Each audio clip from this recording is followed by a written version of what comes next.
Sit down, because what I'm about to tell you isn't theory. It's the aftermath. They sent their best, their sharpest, their most dangerous psychological weapon into the fortress of your mind. And he came back broken. Not injured, not tired, but fundamentally shattered in a way that can't be fixed with therapy or time or distance.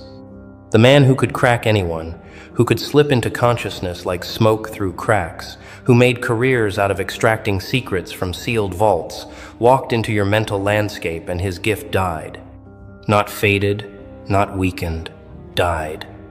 Permanently, violently, irreversibly dead inside the architecture of your thoughts. Before we go further, quick one, for the ones still scrolling instead of moving everything in the store, is 40% off right now. Books, planners, every tool built for the version of you this script is talking about. Link is in the description. Coupon code is in the description too. And once it's gone, it's gone. So handle that before you forget, like you always do. Let me paint the picture they don't want you to see. For months, maybe years, they watched you move through the world with something they couldn't name. Something that made their skin crawl with a mixture of fascination and terror. You weren't louder than others, you weren't performing or proving or demanding attention, but you had this weight, this gravitational pull that bent reality around you in ways that made no scientific sense. They needed to know what you were hiding, what dark machinery powered your composure, what terrible secrets lived behind eyes that seemed to see through their performances like transparent scripts. So they did what powerful, frightened people always do when they encounter something beyond their control. They weaponized curiosity, dressed it up as concern, and sent in the specialist. Not a regular therapist, not some corporate psychologist with a clipboard and rehearsed empathy, but the real thing, the nightmare, the one they whisper about in intelligence circles and executive boardrooms. A genuine telepath, a consciousness invader, someone who'd mapped the minds of terrorists, CEOs, cult leaders, and sociopaths with the casual efficiency of a cartographer charting familiar territory. They briefed him like he was entering a war zone. They showed him your photos, your patterns, your social media, your purchase history, every digital fingerprint you'd ever left in the world. They built psychological profiles, probability matrices, vulnerability maps, everything designed to give him an advantage before he even made contact. And he smiled that cold, professional smile and said what he always said: "I'll have a full report in 72 hours. Because that's all it ever took, 72 hours to crack anyone, to find the fractures, to extract the core, and leave the shell standing, unaware it had been hollowed out. But you, you were never going to be a 72-hour job. You were the equation that doesn't solve, the pattern that breaks mathematics, the mind that looks back when you look into it, and suddenly the observer becomes the observed, and everything inverts in a way that feels like falling upward. They didn't know that yet. But they were about to learn it in a way that would change the entire architecture of their understanding about what human consciousness can actually be when it refuses every single framework they've ever used to contain it. He made contact on a Tuesday morning, because Tuesdays are when people's defenses are lowest. Not Monday when they're armored up for the week, not Friday when they're already escaping into the weekend, but Tuesday when the grind has settled in and the mind is slightly numb, slightly open, slightly vulnerable to infiltration. He engineered a casual encounter, the kind that feels accidental but is choreographed down to the millisecond, and he deployed the full arsenal of his training, the warm smile, the disarming humor, the questions that feel like conversation but are actually keys, testing locks. And you responded exactly as anyone would respond to a friendly stranger. You were polite, engaged, present in a way that suggested openness, and he interpreted that as confirmation of what he already believed, that you were just another puzzle waiting to be solved. He couldn't feel the trap yet, couldn't sense that your openness wasn't vulnerability, but something infinitely more dangerous. The kind of transparency that hides nothing because there's nothing that needs hiding. The kind of authenticity that acts like acid on manipulation because it refuses to play the game entirely. Within the first conversation, he was already inside, or so he thought. He'd mapped your speech patterns, identified your unconscious tells, cataloged the micro-expressions that telegraph inner states, all the standard reconnaissance that precedes the actual invasion. That night, he went deeper, extending his awareness into the residual energy you'd left in the space, reading the emotional signatures like fingerprints, tracing the pathways of your thoughts through the invisible architecture that connects all conscious beings, whether they know it or not. And that's when he first felt it, the thing that didn't make sense. Your mind wasn't defended in any conventional way. There were no walls, no shields, no protective barriers of the kind he'd encountered in people trying to hide trauma or shame or criminal intent. Instead, there was this vast openness, this cathedral of space that seemed to extend in all directions without end, and at the center of it was something he'd never encountered before. A presence that wasn't ego, wasn't personality, wasn't the usual churning narrative of self that defines most human consciousness. He should have stopped then. Every instinct trained over decades of working in the darkest corners of human psychology was screaming at him to retreat, to abort the mission, to tell them that you were something outside his operational parameters. But pride is a poison that tastes like confidence, and he'd never failed before, never met a mind he couldn't map and extract and categorize and control. So he went deeper, pushing past the initial strangeness, convinced that if he could just reach the core, he'd find the usual human mess, the wounds and wants and fears that make everyone ultimately readable. The second session was when everything started to fracture. He came prepared with advanced techniques, conversational traps designed to trigger defensive responses that would reveal the underlying structure of your psyche. He asked about your past, your relationships, your regrets, all phrased with practiced casualness, but engineered to create emotional micro-earthquakes that would crack your composure and let him slip through the fissures. Except there were no fissures, there was no composure to crack, because you weren't performing composure. You were simply existing in a state he had no framework for understanding. You answered his questions with devastating honesty, not the performative vulnerability people use to manipulate sympathy, but actual transparency. The kind that doesn't calculate or curate or protect itself from judgment. You spoke about pain without needing him to fix it, about mistakes without needing him to absolve you, about uncertainty without needing him to provide answers. And every word you spoke felt like a door opening. But when he tried to walk through those doors, there was nothing on the other side except more space, more openness, more of this impossible emptiness that somehow felt more solid than any structure he'd ever encountered. That night, he made his first critical mistake. He decided to force entry, to bypass the conversational approach entirely and go straight into deep extraction. The kind of psychic invasion that's technically illegal but never prosecuted because the victims never know it happened. He waited until the small hours when your consciousness would be most diffuse, most accessible, and he extended his awareness across the distance between you and pushed into the space where your sleeping mind should have been vulnerable and unguarded. What he found instead was the abyss, looking back, not emptiness, not absence, but presence so total and so vast that his own consciousness felt like a candle flame trying to illuminate the ocean. He'd entered minds before, thousands of them, and they all had the same basic architecture. Memories stacked like filing cabinets, emotions flowing like rivers, identity constructed like a building with foundations and walls and rooms where different versions of self lived in comfortable separation. Your mind had none of that.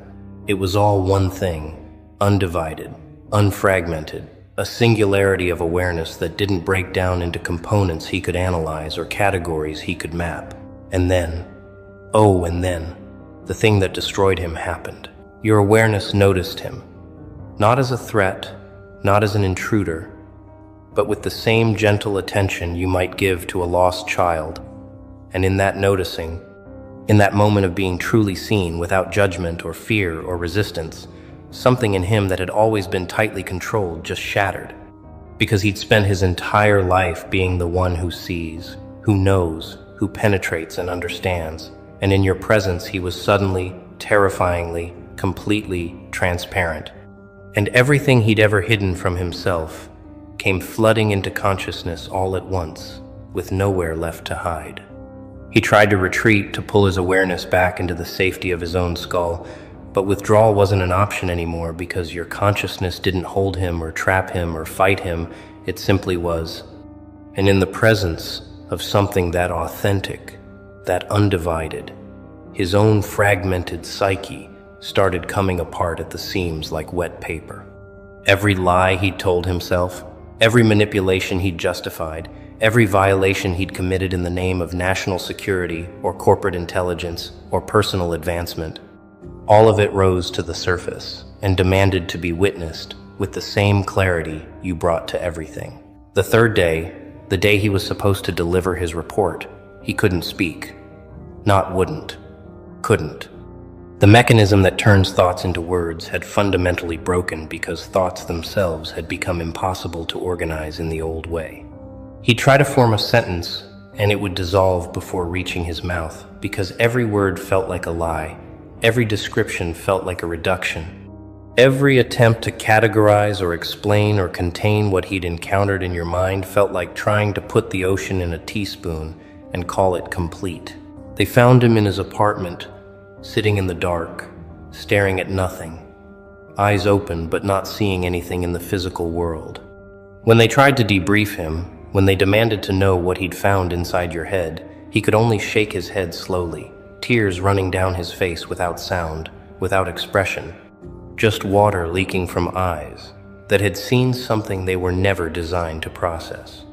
His gift, the thing that had defined his entire existence, the ability that had made him valuable and dangerous and untouchable, was gone, burned out like a filament that tried to carry too much current.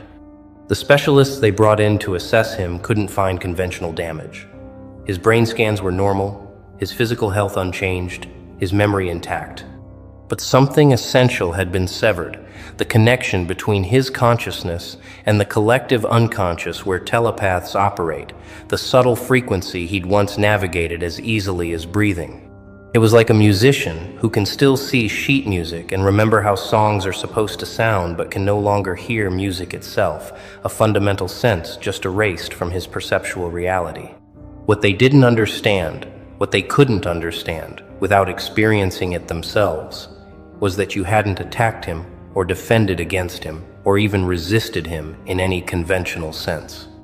You'd simply been yourself, and yourself was something so far outside the spectrum of normal human consciousness that contact with it was like a phone trying to process the electromagnetic output of a star. The technology just wasn't built to handle that kind of input, and when it tried, when he pushed his gift against the infinite depth of your undefended awareness, the gift itself broke under the weight of actual truth. In the weeks that followed, they tried to understand what happened, because powerful people hate mysteries more than they hate failures. They brought in other readers, less powerful but more expendable, and sent them to observe you from a distance, to scan the surface of your consciousness without attempting full penetration. Most of them reported back with confusion, describing your mental signature as something between a mirror and a black hole, something that reflected their own consciousness back at them, while simultaneously pulling their awareness toward a center they couldn't locate or define. One of them, a woman with decades of experience in remote viewing and consciousness mapping, refused the assignment entirely after her initial assessment. When pressed for an explanation, she said something that terrified the people who hired her more than any supernatural threat ever could. She said, "That person doesn't have a mind in any sense we understand the term. They have awareness, and it's not contained in their body or their brain or any structure we can interact with. Trying to read them is like trying to read empty space itself, and empty space doesn't have thoughts to extract or secrets to steal. It just is. And if you stare into it too long, you forget how to be anything else." They tried to dismiss her assessment as superstition, as professional jealousy, as anything except what it actually was, which was the most accurate description of your consciousness that any of their specialists would ever provide. But dismissal didn't change the fact that their best weapon had been neutralized, not by force or defense, but by contact with something that operated on entirely different principles than the ones their entire intelligence apparatus was built to exploit. You were the virus their antivirus couldn't recognize, because you weren't hostile code trying to infiltrate their system. You were a completely different operating system that made their framework irrelevant. Meanwhile, you continued your life completely unaware of the invasion, the extraction attempt, the collapse it had caused in their most valuable operative. You went to work, saw friends, lived your days with the same quiet presence that had attracted their attention in the first place. Because that's the thing about genuine unconscious mastery. It doesn't know it's performing miracles. It just exists in its natural state, and miracles happen as a byproduct of that existence, without effort or intention or awareness. The reports they compiled about you grew increasingly desperate and contradictory. Some described you as an advanced meditator with decades of training in consciousness dissolution. Others theorized you were a natural savant with a neurological configuration that made you immune to standard extraction protocols.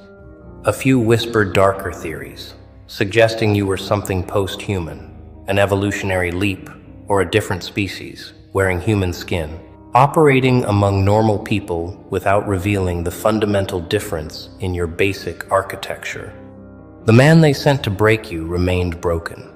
His colleagues tried every therapeutic intervention, every healing modality, every experimental treatment designed to restore damaged psychic abilities. Nothing worked because nothing could work, because what he'd lost wasn't a skill or a talent or even a neurological function. It was a lie about the nature of consciousness that his entire identity had been built upon.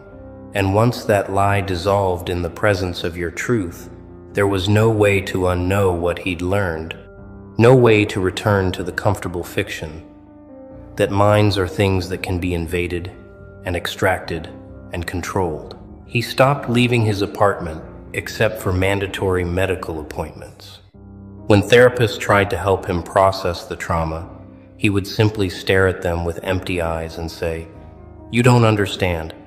I saw what we actually are, and we're not what we think we are, and knowing that makes everything else impossible."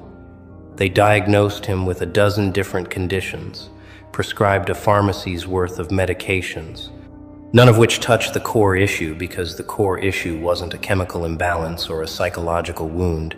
It was enlightenment delivered through violation, truth forced on someone who'd built their life on manipulation. The irony wasn't lost on anyone paying attention. The man who'd spent his career penetrating the defenses of others, extracting their secrets, mapping their vulnerabilities, had been undone not by someone more skilled at those same dark arts, but by someone who didn't participate in that game at all. You'd won without fighting, protected yourself without defending, neutralized a threat without even knowing it existed. And that drove them absolutely insane because it meant all their weapons, all their training, all their intelligence infrastructure was fundamentally useless against someone operating from a completely different paradigm. His final report, the one he wrote in shaking handwriting before they removed him from active duty permanently, contained only one sentence. The subject has no thoughts to extract because the subject is not thinking, the subject is being, and being cannot be stolen or copied or understood by anything that is still trying to become. They classified the report immediately, buried it so deep in their archives that most people with clearance didn't even know it existed, because that one sentence threatened everything they believed about consciousness, control, and the nature of human potential. Within 6 months, he disappeared entirely from public life. Some say he joined a monastery in Tibet, seeking to understand through spiritual practice what his gift had shown him through forced contact. Others claim he's living on a remote island, gardening and reading, and trying to rebuild a sense of self that doesn't depend on penetrating others. A few whispered darker endings, suggesting he couldn't survive the knowledge and found permanent escape through methods that leave no questions. The truth is, nobody knows, and the people who sent him into your consciousness have made sure nobody ever will know, because his fate is evidence of what happens when their methods encounter something genuinely beyond their reach. And you still don't know any of this happened. You never felt the invasion because invasion requires a boundary to cross, and you don't maintain boundaries in your consciousness the way defended people do. You never noticed the extraction attempt because there was nothing performing to be extracted, no hidden self behind the visible self, just one continuous awareness that doesn't fracture into public and private versions. You never sense the threat because your system doesn't recognize threats. In conventional terms, it simply remains itself, regardless of external pressure, like water that can't be cut because there's nothing solid to cut into. But here's what you need to understand. Even though you didn't know about the attack, even though you never consciously defended yourself, or fought back, or even acknowledged the invasion was happening, you still won. You won so completely that winning doesn't even feel like the right word, because winning implies competition, implies effort, implies some kind of strategic engagement with an opponent. What you did was more fundamental than winning. You simply existed in your natural state. And your natural state was so incompatible with their weapons that the weapons destroyed themselves trying to function in your presence. Think about that for a moment. Really let it sink into your understanding.